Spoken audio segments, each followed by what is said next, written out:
C'est pas ça que vous faites à la fois les questions, les réponses et les conclusions. Alors posez-moi une question, je vous répondrai. Encore une fois, taisez-vous, vous m'avez posé une question, je vous réponds. Écoutez-moi. Vous voulez bien écouter ma réponse? Oui. Je vous remercie. Oui, mais alors, ce que ça me fout, je ne comprends pas votre question. Ok. Vous faites un commentaire, vous m'en fout complètement. D'accord. Ça m'intéresse pas. C'est pas une question. C'est pas une question, je comprends pas. Encore une fois, la plupart du temps, je comprends pas les questions que vous me posez. Laissez-moi répondre à une question. Ne m'interrompez pas. Vous me posez une question, je réponds lentement. Vous me posez une question à moi. Je vous dis comment je suis arrivé là. Vous me laissez arriver ou vous me laissez pas arriver? Sinon, vous répondez vous-même aux questions. C'est bien que vous fassiez la réponse à la place, des fois que j'y arriverai pas, mais... Ah ben je vois, j'ai déjà dit.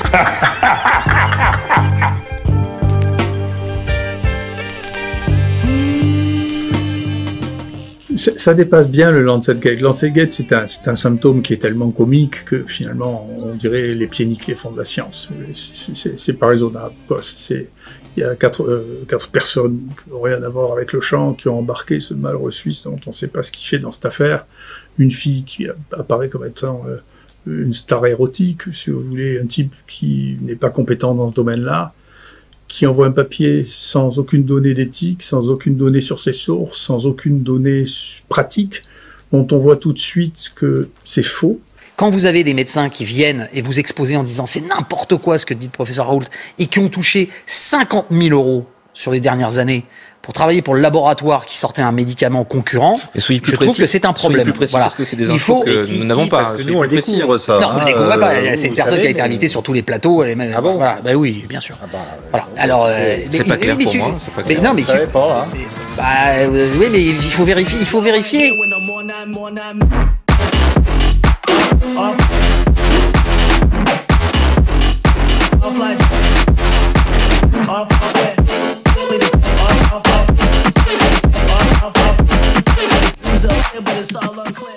Mesdames, Messieurs, le déconfinement ne se prend pas dans des conditions optimales. Nous avons ce message. Allez tous vous faire enculer. Bonne journée à tous. La première rencontre avec les Parisiens sur le terrain aujourd'hui dans le 17e. La vie économique doit être un impératif aujourd'hui pour maintenir la vie dans nos quartiers. J'étais au courant, mais franchement, et ça c'est la vérité vraie, à l'époque mon ministère ne dépendait pas de cette sinistre affaire, n'est-ce pas? Donc, alors finalement, responsable quand même. Responsable, mais pas coupable. D'accord.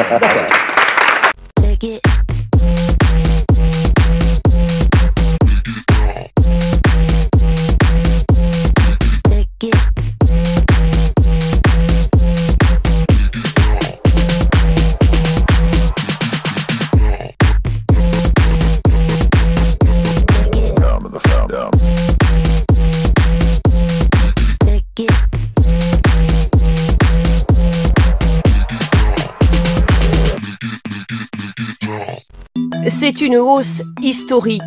Le chômage est à son plus haut niveau depuis 1996, date du début des statistiques.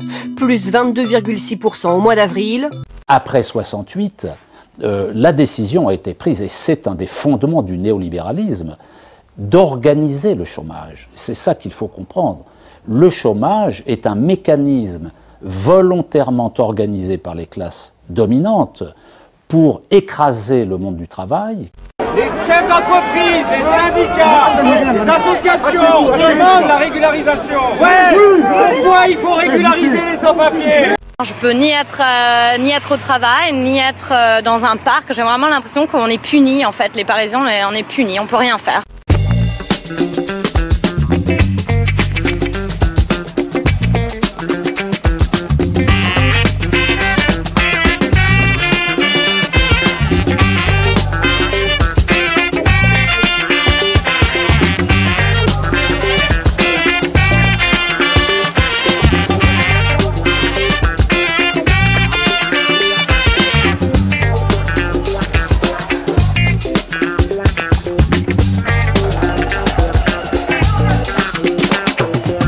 Il faut stopper, bien entendu, l'immigration. Je fais la distinction entre l'immigration économique et les réfugiés. Les réfugiés doivent avoir leur place, doivent être accueillis convenablement de façon transitoire. Ils n'ont pas vocation à rester sur place, les réfugiés. Députés, sénateurs, avoir écrit, vous demandez la régularisation de tous les sans-papiers. Les délocalisations massives que j'ai bien connues en Seine-Saint-Denis et à la Courneuve en particulier, qui ont laissé sur le tapis Français et immigrés au chômage. Et c'est là que ça s'est déréglé. Tout s'est déréglé à partir de là. Et ajouter à cela de nouveaux flux d'immigrés est absolument criminel. Mais moi je me demande maintenant si ça n'est pas la volonté des cyniques de gauche et de droite, cyniques comme Mitterrand ou Hollande. De racisme qui commence par compter les noirs dans une salle, sexisme, victimisé et féministe, victime aux féministes, à l'antiracisme, de transphobie et à l'antisexisme, d'homophobie, etc. Victime au patriarcat. Oui, mais moi je ne suis plus de gauche. Hein. Ah non, c'est terminé, terminé. Non, non, je ne suis pas pour autant de droite. Mais j'ai compris que c'était fini, la gauche. C'est mort. La droite aussi. Monsieur Macron a compris ça lui aussi à sa manière, mais en fait, il avance masqué parce que c'est le représentant direct de la haute finance. La politique est un métier, monsieur Macron. Retourner chez Rothschild ou changer de femme. Sexisme, victimisé et féministe, victime aux féministes et à l'antisexisme, de transphobie, victime au patriarcat. Moi, quand je serai grande, je serai Laetitia Avia. Vous voyez ce que je fais en ce moment? J'applaudis à l'envers. Je déplaudis. Ça, c'est quand quelqu'un fait quelque chose d'inacceptable.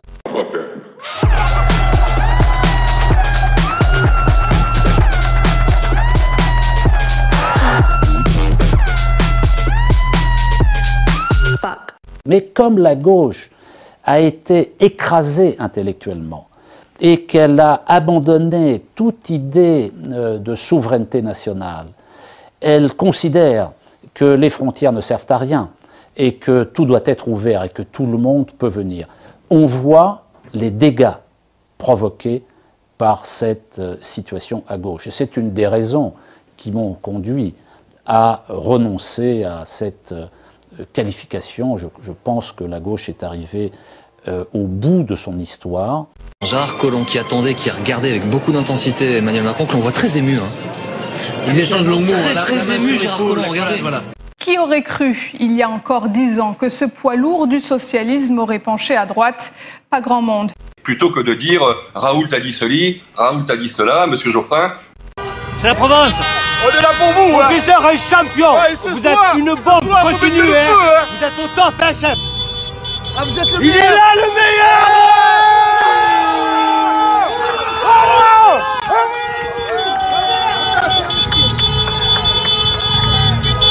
C'est un déni de la science déguisé en défense de la science. C'est un argument d'autorité brandi à tout prix par quelqu'un qui vous dit « je suis en première division, vous êtes des ânes ». Là, vous me parlez des opinions des uns et des autres dont je me fiche. Moi, ce qui m'intéresse, c'est au bout d'un moment qu'on ramène les choses à la réalité, ce qui est tout le problème. Hein.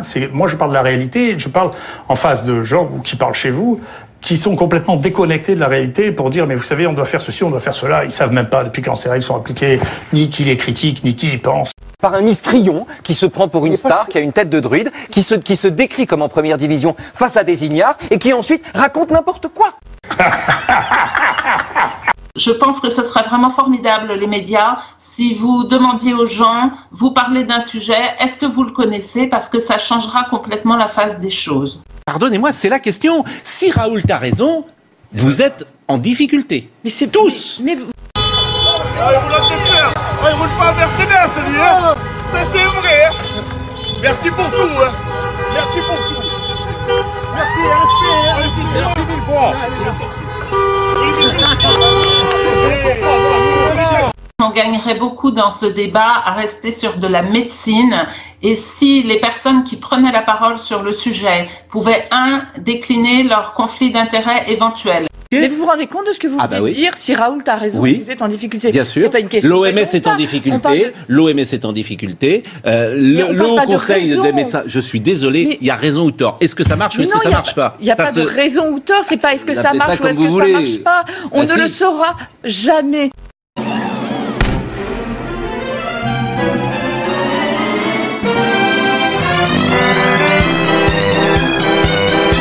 Ah bon, bah d'accord. Mais non. Il est là.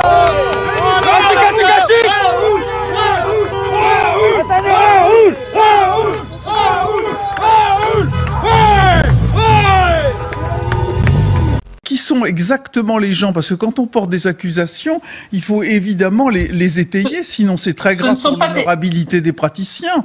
Mais je ne mets pas en compte. Moi, je veux des preuves. Madame Bachelot, vous lisez l'article et vous verrez que les déclarations d'intérêt sont simplement écrites dans l'article, si ce n'est qu'on peut être étonné, parce qu'effectivement, nous, on essaye de comprendre, on peut être étonné, par exemple, que Monsieur Mera, qui a listé un certain nombre d'intérêts, a oublié de lister, par exemple, une formation qu'il a eue par Gilead au mois d'avril. Donc ça, il a omis alors, attendez, parce que là, on rentre dans des considérations de gens qu'on ne connaît pas. Roselyne Bachelot va participer, tenez-vous bien, aux Reines du Shopping. Ah oui, hein, c'est pas une blague, aux Reines du Shopping. Oui. Et je trouve ça suspect, pour tout vous dire. Mais la manière dont il est aussi vite attaqué me dit, tiens, il y a un loup derrière ça. Je veux avoir la liberté demain de télécharger ou de ne pas télécharger une application pour pouvoir me protéger. Je veux avoir la liberté de choisir dans une semaine de l'enlever si je n'en veux plus. S'il a fait surfer des milliers de Français sur cet espoir, et qu'en fait cet espoir est vain, et qu'en plus il peut tuer des gens, mais c'est extrêmement grave. Voilà, Olivier Véran, et vous avez... Moi, je commente pas non plus jamais ce que disent les gens. D'abord parce que je veux pas être désagréable. En plus, il a l'âge d'être mon fils, donc j'ai beaucoup d'indulgence pour lui, si vous voulez. Et donc, c'est le confinement qui provoque la circulation du virus. C'est un complot, si je résume. C'est pas un complot, c'est qu'on a du mal à comprendre c'est un peu ce que vous me dites. Ce qui se passe. Non, moi, ce que je suis en train de vous dire, c'est que les médecins de terrain qui ont le soin de leurs patients et rien d'autre sont extrêmement étonnés de toutes, justement, ces guerres, ces choses tout à fait anormales.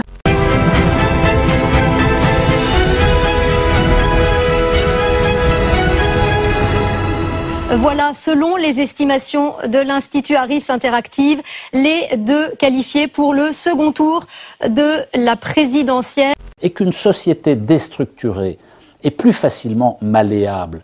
Les gens sont soumis aux émotions. Pour être fidèle aussi à la façon avec laquelle les Noirs américains militent et se battent, nous allons vous proposer à tous de mettre un genou à terre. Mettre un genou à terre pour nous rappeler que nous sommes tous ensemble.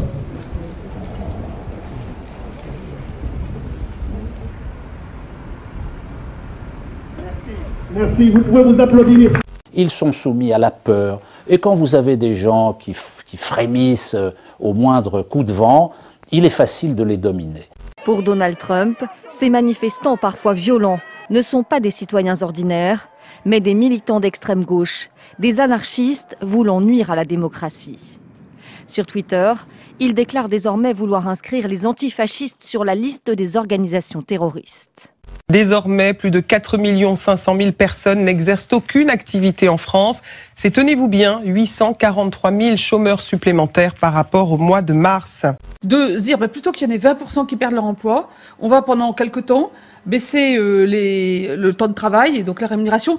Donc il y a des solutions, il y a des alternatives. Si on veut résoudre le problème du chômage, il y a des conséquences énormes. Il faut mettre en place du protectionnisme. On ne peut pas être dans une société de plein emploi sans protectionnisme. Ça n'est pas possible. Il faut démanteler les marchés financiers. On ne peut pas être dans une société de plein emploi avec les marchés financiers. Et il faut sortir des traités européens, du FMI, de la Banque mondiale, parce qu'avec ces traités qui imposent des politiques néolibérales, on ne peut pas résoudre le problème du chômage. Bref, ça fait du boulot. Et on comprend pourquoi ils ne veulent pas s'attaquer au chômage, parce que s'ils le voulaient, ils seraient obligés de prendre des décisions qu'ils n'ont pas envie de prendre. Le candidat démocrate, ancien vice-président du premier président noir des États-Unis, Barack Obama, cherche à s'attirer les voix des Afro-Américains. Ces jouets silencieux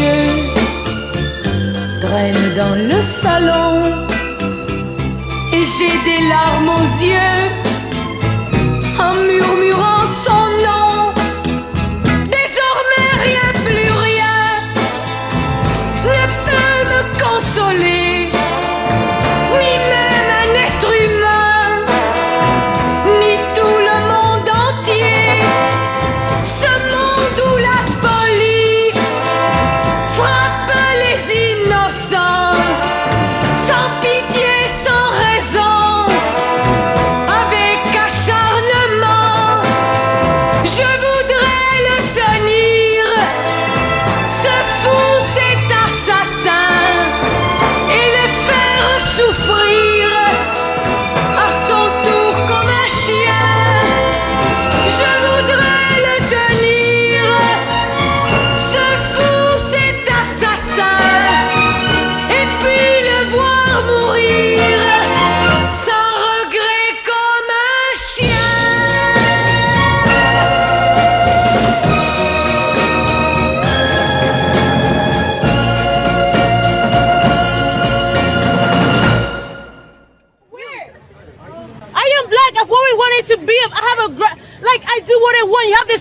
is a country where you have the skills, you want to do what you want, you do it.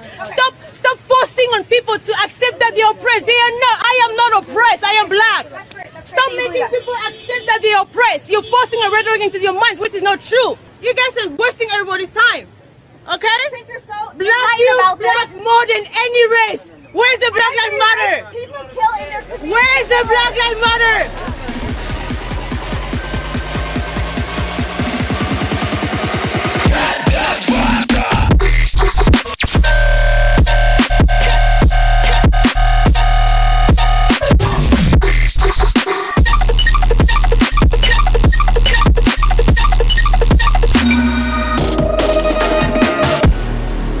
Écoutez, je sais pas qui ment le plus au monde. Hein. Oui, mais vous voyez où nous en sommes, nous. Vous avez pas honte, vous? Moi, j'ai honte, hein, enfin, honnêtement.